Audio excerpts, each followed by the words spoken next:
اب شیر افضل مروت کی ویڈیو تو دیکھی ہوگی یا دیکھ لیں گے کہ جس میں شیر افضل مروت نے کہا ہے کہ مجھے زہر نہیں دیا گیا۔ شیر افضل مروت بیسیکلی ایک قبیلے کا سردار ہے، اور قبیلے کا ایسا سردار ہے جس کے 40,000 جوان ہیں، اور ہر جوان کے کندھے پہ اوپر کوئی نہ کوئی ہتھیار ہوتا ہے، صرف اپنے جوانوں کو منتشر نہ کرنے کے لیے کہ جو ہے نا وہ اس طرح کا ایکشن نہ لے لیں، یعنی کہ وہ 40,000 جوان ہیں ایک فوج کے برابر ہے۔ اس لیے شیر افضل مروت نے یہ پیغام جاری کیا کہ جو ہے نا اس کے قبیلے کے لوگ مشتعل نہ ہوں۔ شیر افضل مروت کو جب گرفتار کیا گیا تھا تو اس وقت اس کو کھانے میں سلو پائزن دیا گیا، اور سلو پائزن کی اقسام ہوتی ہیں کہ کوئی 2 سال، کوئی 1 سال، کوئی 6 ماہ، کوئی 2 ماہ، کوئی 1 ماہ، کوئی 40 دن۔ یہ سلو پائزن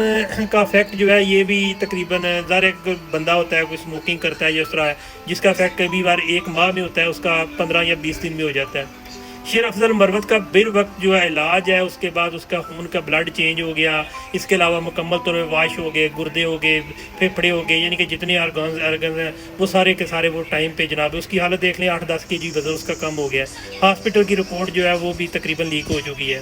یہ سارے کا سارا جناب محسن نقوی اور خواجہ آصف کی جناب وہاں پہ کیا گیا ہے جو بھی معاملات ہے، اور اسٹیبلشمنٹ اب اس حد تک اب ناراض ہو چکی ہے، اب معاملات کو کنٹرول کر رہی ہے کہ یہ تو سارے کا سارا ان پہ مدعا آ رہا تھا، خواجہ آصف اور محسن نقوی کی یہ تھرو آؤٹ پلاننگ تھی، اس کے علاوہ بھی کچھ ہوں گے بندے۔